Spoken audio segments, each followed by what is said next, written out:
Assalamualaikum warahmatullahi wabarakatuh. Selamat datang di channel Adi Panji Gumilang.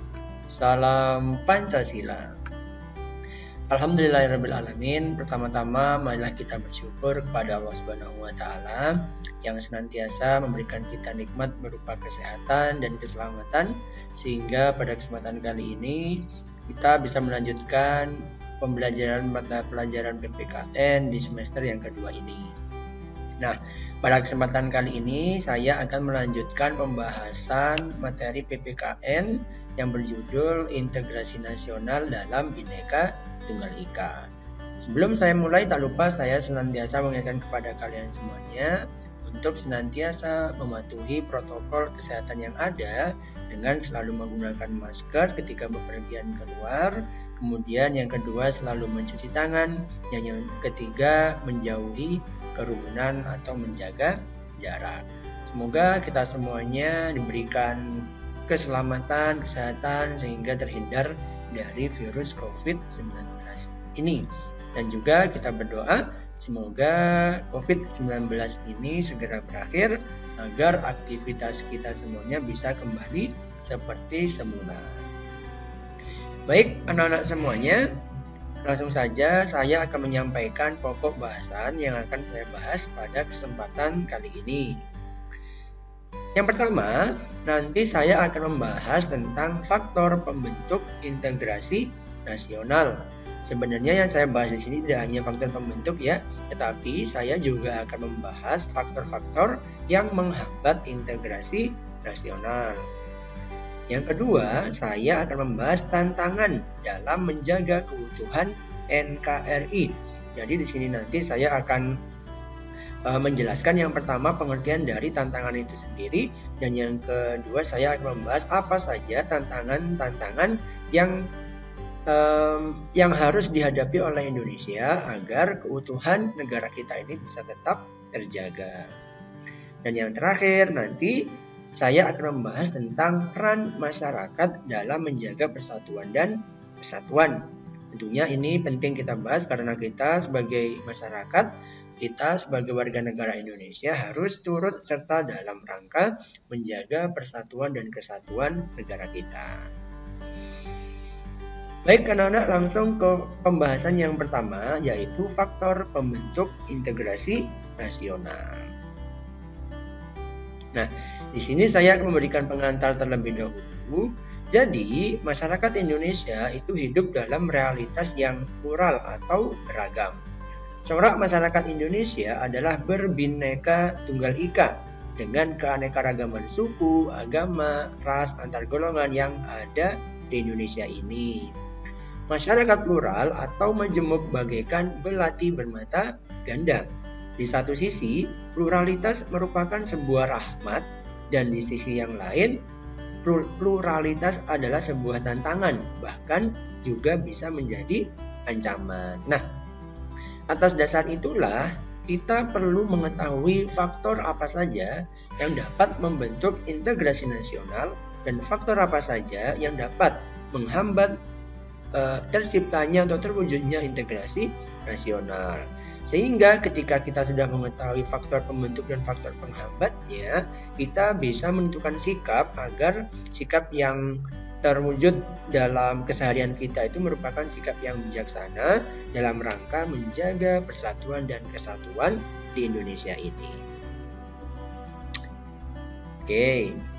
Nah, kira-kira apa saja yang menjadi faktor pembentuk integrasi nasional? Yang pertama di sini ada perasaan senasib dan seperjuangan yang diakibatkan oleh faktor sejarah. Ya paling sederhana kita bisa ambil contoh ketika kita berjuang bersama-sama dengan teman sekelas kita.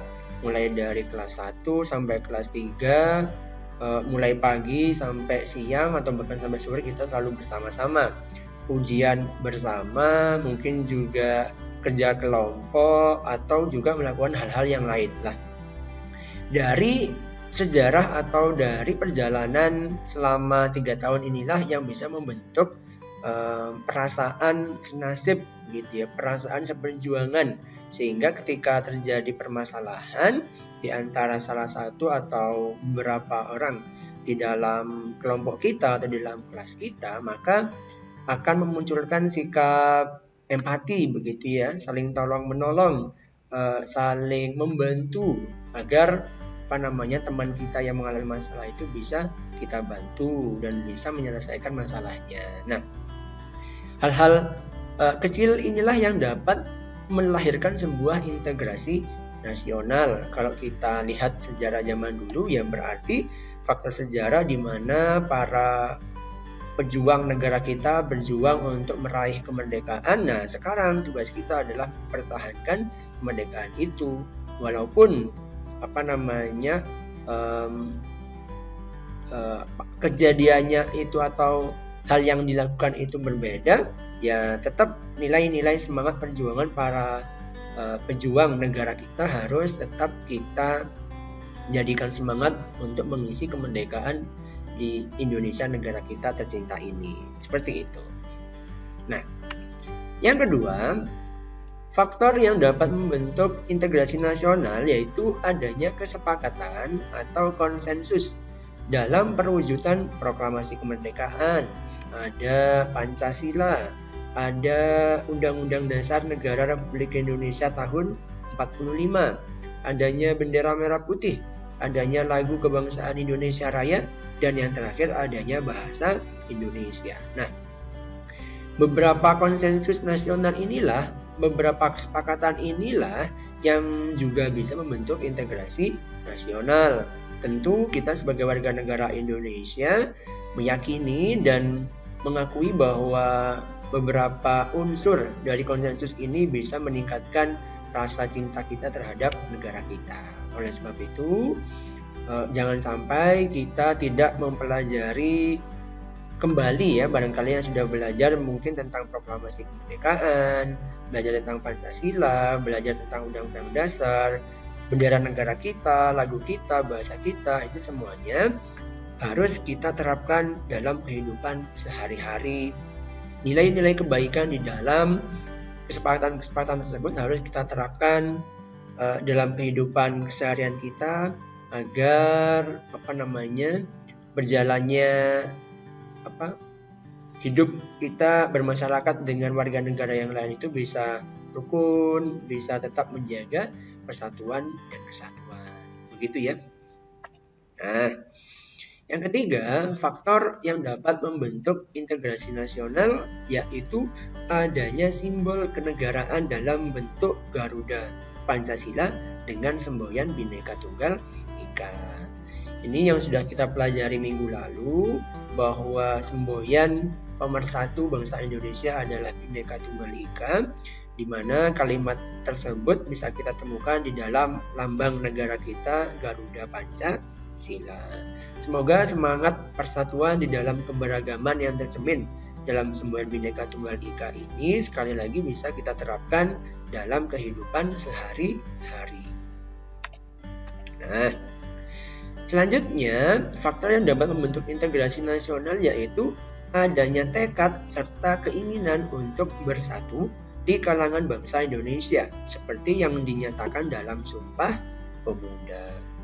Ya, kita bersyukur kita pernah mempunyai sebuah Sumpah Pemuda, dikatakan seperti itu, di mana di dalamnya terdapat semangat-semangat persatuan, di mana kita sebagai warga negara, sebagai bangsa Indonesia yang plural ini bertanah air satu ya, tanah Indonesia, kemudian kita berbangsa satu, bangsa Indonesia, dan yang terakhir kita berbahasa satu, bahasa Indonesia. Sekali lagi semoga semangat-semangat Sumpah Pemuda, semangat-semangat semboyan Bhinneka Tunggal Ika itu bisa kita internalisasikan dalam kehidupan sehari-hari.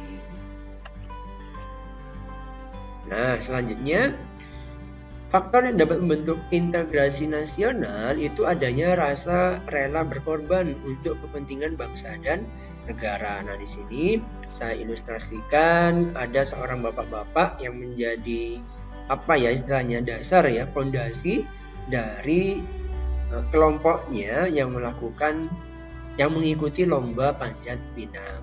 Bisa kita bayangkan bagaimana beratnya untuk memanggul teman-temannya yang ada di atas, sedangkan dia di bawah. Itu adalah salah satu bagian yang penting dalam perlombaan panjat pinang ini. Untuk menjadi seperti bapak ini itu membutuhkan pengorbanan yang sangat besar. Di samping kemampuan dari orang tersebut, begitu ya, mungkin dia kuat, badannya besar dan lain sebagainya. Tetapi pengorbanan itu sangat tinggi nilainya, di samping tubuh atau badan yang memiliki badan yang cukup kuat seperti yang saya ilustrasikan seperti ini. Nah, tentunya dari gambar ini, dari ilustrasi ini, kita bisa mengambil pesan kira-kira apa yang bisa kita lakukan, apa yang bisa kita korbankan untuk bangsa dan negara. Berhubung kalian ini masih pelajar, ya kita korbankan waktu kita korbankan pikiran kita, tenaga kita untuk belajar yang baik. Jangan sampai waktu, tenaga yang kita miliki kita gunakan secara sia-sia untuk melakukan hal-hal yang tidak bermanfaat. Gitu ya.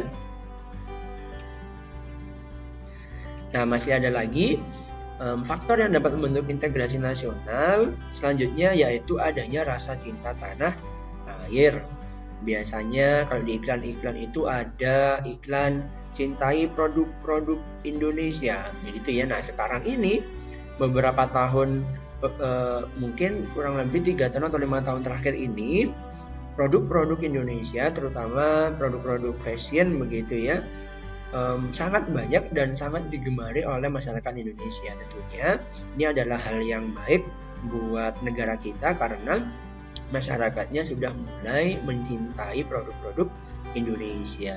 Dengan demikian, ketika masyarakat sudah mencintai produk-produk Indonesia, kita tidak menjadi tergantung dengan negara lain. Pada akhirnya kita akan menjadi bangsa yang mandiri. Oke.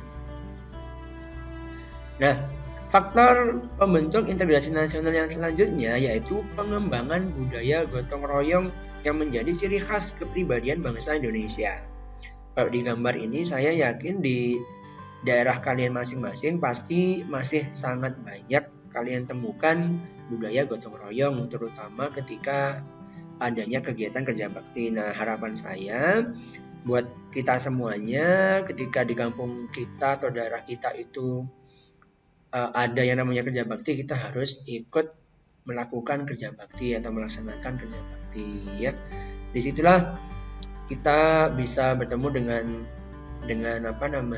tetangga kita, bisa berkomunikasi dengan tetangga kita. Intinya dari semangat gotong royong ini bisa menimbulkan rasa persatuan gitu ya, bisa memupuk kerukunan antar sesama masyarakat seperti itu.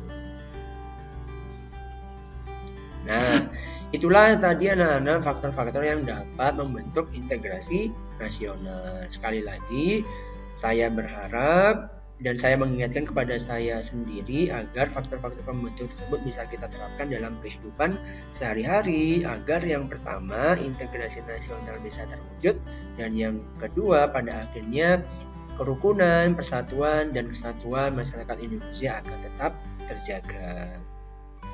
Nah, setelah kita mengetahui faktor pembentuknya, sekarang kita pelajari faktor penghambatnya. Di sini yang pertama ada wilayah negara kita yang luas, terdiri dari ribuan pulau dan dikelilingi oleh laut.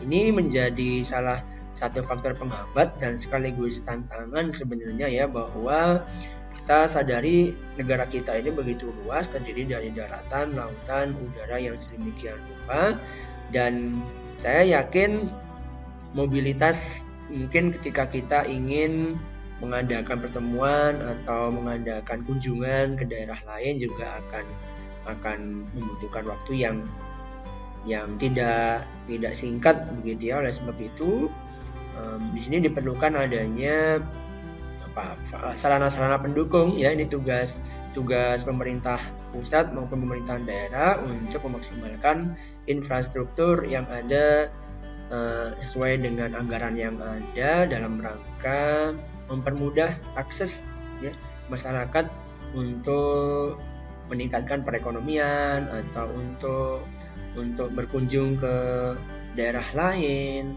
dan lain sebagainya, seperti itu. Oke. Selanjutnya yang bisa menghambat adanya integrasi nasional yaitu kurangnya penghargaan terhadap kemajemukan yang bersifat heterogen ya, atau bahasa gampangannya intoleransi ya. Toleransi, sikap saling menghargai terhadap perbedaan itu masih kurang adanya, malah kita tidak mengakui adanya perbedaan dan hanya mengharapkan adanya kesamaan saja, atau kita hanya menerima hal-hal yang menurut kita sama dengan diri kita. Nah, ini jangan sampai terjadi kepada kalian semuanya. Kita harus menjaga keberagaman negara kita dengan sikap saling menghargai perbedaan. Gitu ya. Oke. Selanjutnya yang bisa menghambat adalah kurangnya kesadaran masyarakat Indonesia terhadap ancaman dari dalam maupun dari luar. Ini biasanya kalau yang dari luar ya bisa berasal dari dampak globalisasi, mungkin di bidang teknologi, mungkin di bidang budaya dan lain sebagainya. Kalau dari dalam negeri ya tadi ya, sikap toleransi itu harus kita jaga agar integrasi nasional ini bisa terwujud. Selanjutnya yang dapat menghambat integrasi nasional adalah masih adanya ketimpangan dan ketidakmerataan pembangunan yang menimbulkan rasa tidak puas. Itu ya. Sekali lagi bahwa Indonesia ini dari Sabang sampai Merauke sekarang ya dibandingkan dengan daerah lain, kita tahu bahwa Pulau Jawa adalah salah satu pulau yang pembangunannya cukup maju. Nah, harapannya pembangunan yang cukup maju di Jawa ini juga dapat diikuti oleh daerah-daerah yang lain. Oleh sebab itu, pemerintahan daerah setempat harus bisa memaksimalkan potensi daerahnya agar bisa menguntungkan daerah tersebut. Itu ya. Selain juga pemerintahan pusat harus membuat kebijakan yang tidak berat sebelah, harus meliputi semua wilayah Indonesia. Oke. Nah, selanjutnya faktor penghambat integrasi nasional yaitu masih adanya sikap menonjolkan kelebihan budaya daerahnya sendiri ya, dan menganggap rendah budaya daerah lain, atau istilahnya sikap ini itu dinamakan dengan etnosentrisme. Wah, budaya saya paling hebat, budaya kamu kok gitu, kok jelek, kok kasar, kok tidak sama dengan budaya saya yang baik. Itu jangan sampai terjadi di dalam diri kita. Ini sangat berbahaya ya, karena nanti bisa menimbulkan konflik antar suku, konflik antar budaya seperti yang sudah terjadi. Oke, itulah anak-anak faktor penghambat yang bisa mengecilkan kemungkinan terjadinya suatu integrasi nasional atau bahkan bisa mengancam persatuan dan kesatuan. Hal-hal yang menjadi penghambat itu jangan dilakukan. Nah, sekarang apa tantangan menjaga keutuhan negara kesatuan Republik Indonesia? Nah, terlebih dahulu, apa sebenarnya tantangan itu? Tantangan adalah suatu hal atau upaya yang bersifat atau bertujuan menggugah kemampuan, membuat diri kita bersemangat untuk menyelesaikannya. Saya yakin mungkin 80% di antara kalian semuanya suka bermain game, dan di dalam game pasti akan ada level-levelnya. Level 1, level 2, dan lain sebagainya. Itulah yang dinamakan tantangan. Jika kalian tidak berhasil menyelesaikan tantangan di level pertama, maka akan muncul ya biasanya perasaan untuk wah, saya kok gagal, maka saya harus bisa untuk menyelesaikan tantangan tersebut. Ya, banyak juga yang menyerah gitu ya. Nah, inilah nilai yang bisa kita ambil bahwa jangan sampai tantangan yang ada di depan kita itu membuat kita mudah menyerah sebelum memang tantangan tersebut memang benar-benar tidak bisa kita lakukan gitu ya. Atau kalau dalam bahasa Jawa itu ngono yo ngono tapi ojo ngono. Kita harus bisa bersikap sesuai dengan kemampuan diri kita. Jangan mengada-ngada, begitulah ya. Oke. Tantangan dalam membangun integrasi nasional itu berlangsung terus-menerus dan tidak akan selesai sepanjang perjuangan mencapai keutuhan dan integrasi nasional masih berlangsung. Sampai saat ini kita masih menghadapi tantangan-tantangan tersebut. Secara tidak langsung ya, secara tidak kalian sadari, sebenarnya kita sudah menghadapi tantangan tersebut. Nah, tantangan dalam menjaga keutuhan NKRI akan selesai jika usaha-usaha disintegrasi yang terjadi di NKRI berhasil ditaklukkan. Intoleransi sudah tidak ada di negara kita. Masyarakat kita sudah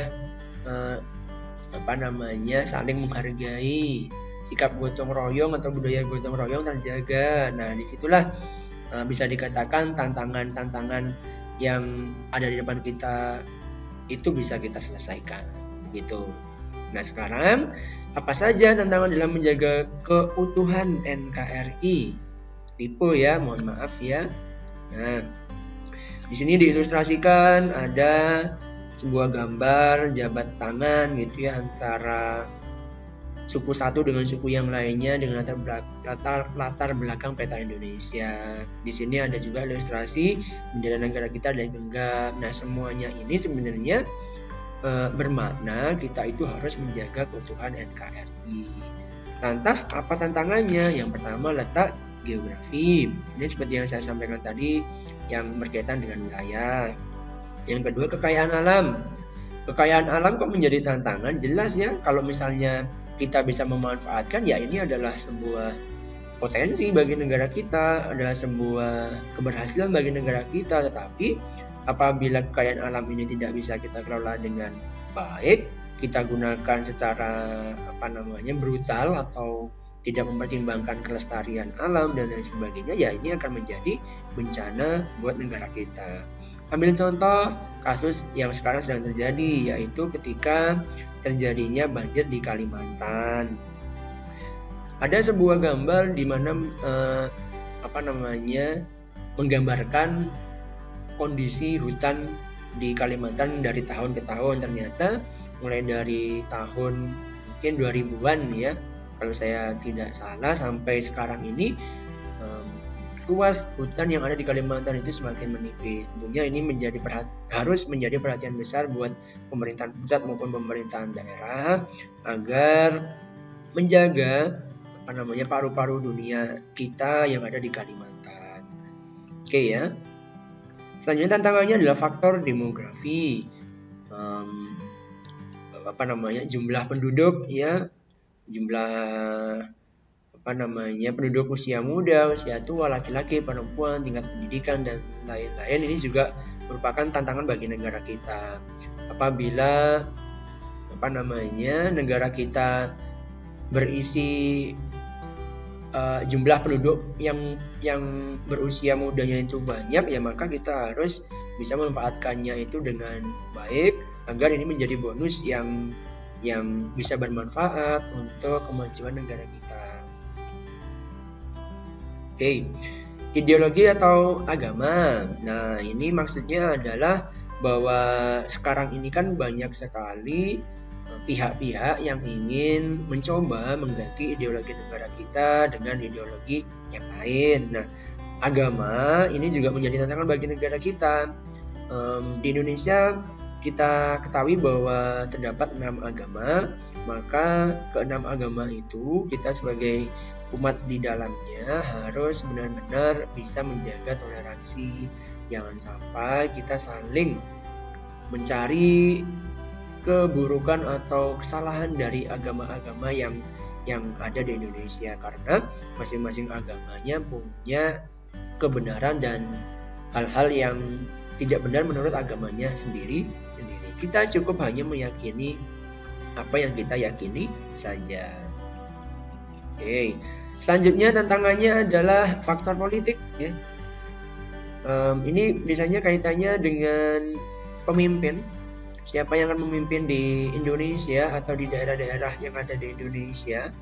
Kita tahu bahwa setiap 5 tahun sekali kita akan melaksanakan yang namanya pemilihan umum.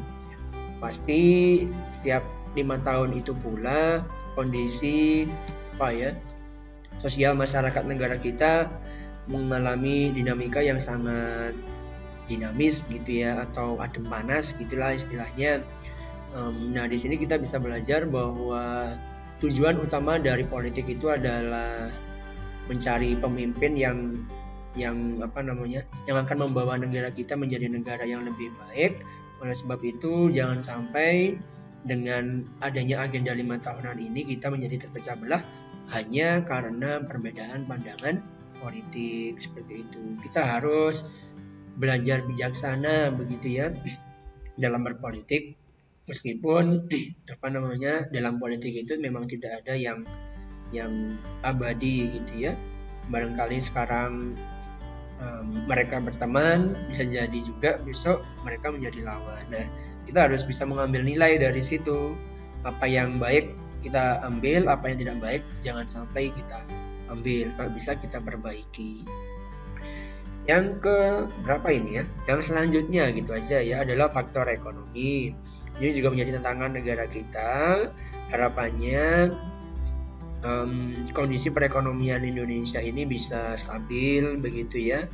Kita doakan saja semoga pemerintah negara kita, pemerintah daerah itu bisa saling bersinergi agar bisa membuat kebijakan ekonomi yang strategis tentunya, yang bisa mensejahterakan masyarakat. Faktor sosial budaya. Ini yang saya katakan tadi ada kaitannya dengan globalisasi ya. Oh ya, semuanya ini tadi juga tantangannya bisa berasal dari luar, juga bisa berasal dari dalam, termasuk yang faktor sosial budaya. Dengan adanya globalisasi, modernisasi di bidang teknologi, di bidang budaya, ini harus benar-benar bisa kita pilih, kita sesuaikan dengan ideologi negara kita, Pancasila.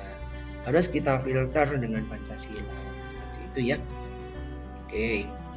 Nah, faktor pertahanan dan keamanan ini juga menjadi tantangan tersendiri untuk keutuhan Negara Kesatuan Republik Indonesia. Pertahanan dan keamanan ini menjadi menjadi langkah yang cukup bagus, cukup strategis juga dalam rangka menjaga keutuhan NKRI, terutama ketika misalnya terjadi pemberontakan seperti itu ya. TNI dan Polri lah pertama kali yang paling bertanggung jawab dalam rangka menjaga hal tersebut. Nah, kita sebagai rakyat harus mendukung apa yang dilakukan oleh TNI maupun Polri. Nah, ini yang terakhir anak-anak semuanya, bagaimana sebenarnya peran yang bisa kita lakukan dalam rangka menjaga keutuhan Negara Kesatuan Republik Indonesia.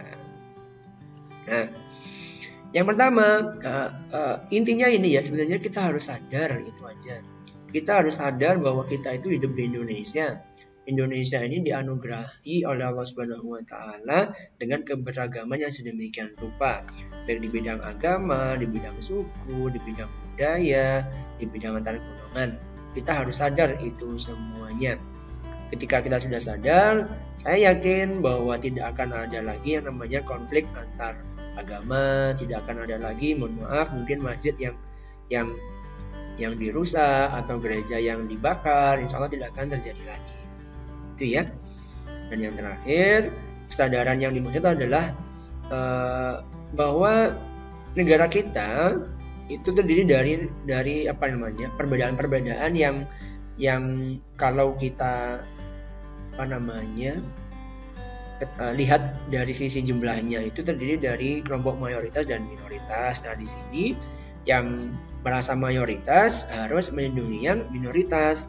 Begitu juga sebaliknya, yang minoritas juga harus menghargai mayoritas. Insya Allah ketika antara mayoritas dan minoritas ini saling sama-sama pengertian, kita akan bisa hidup mendampingi, dan sebenarnya tidak menjadi masalah gitu ya, karena kita sama-sama manusia. Kalaupun kita berbeda agama misalnya, terus ada orang yang harus kita bantu, ya jangan lihat agamanya, lihat aja dia sebagai manusia, dia butuh bantuan, maka harus kita bantu. Yang terakhir, apa yang bisa kita lakukan agar persatuan dan kesatuan NKRI ini tetap terjaga? Bisa dilakukan dengan bela negara seperti yang diatur dalam pasal 30 ayat 1 dan 2 Undang-Undang Dasar Negara Republik Indonesia tahun 45. Apa saja Pak bentuk bela negaranya? Bisa berupa belajar PPKN seperti yang kita lakukan sekarang ya. Kemudian yang kedua bisa pelatihan dasar kemiliteran, ini bisa kita lakukan di sekolah. Misalnya kalian ikut Paskibra, ikut PMR, ikut BDI mungkin, dan lain-lain. Yang ketiga, bela negara bisa kita lakukan dengan mengabdi sebagai anggota TNI. Dan yang terakhir, mengabdi sesuai keahlian dan profesinya masing-masing. Oke, jadi itu anak-anak materi yang saya sampaikan pada kesempatan kali ini. Ini adalah video terakhir untuk materi bab kelima. Setelah itu kita akan mengadakan yang namanya refleksi. Apa refleksinya? Refleksinya seperti ini. Nah ini ya. Buatlah quotes. Quotes itu apa ya? Kata-kata mutiara, bisa dikatakan seperti itu. Yang berisi kampanye pentingnya menjaga persatuan dan kesatuan Indonesia. Konsepnya monggo terserah, saya menyerahkan sepenuhnya kepada kalian semuanya. Bisa berupa tulisan saja. Kalau misalnya kalian bisa desain, silakan didesain. Kemudian kalau misalnya kalian mau nulis tangan juga silakan. Intinya quotes tersebut harus berasal dari dalam diri kalian sendiri. Jangan sampai mengambil quotes dari orang lain. Kalaupun kalian mengambil dari orang lain, harapannya tidak sama persis dengan milik orang lain. Begitu ya. Nah, nanti quotes-nya silahkan dijadikan story dari sosial media kalian. Saya nggak mengharuskan diposting di IG ya, maksudnya menjadi post.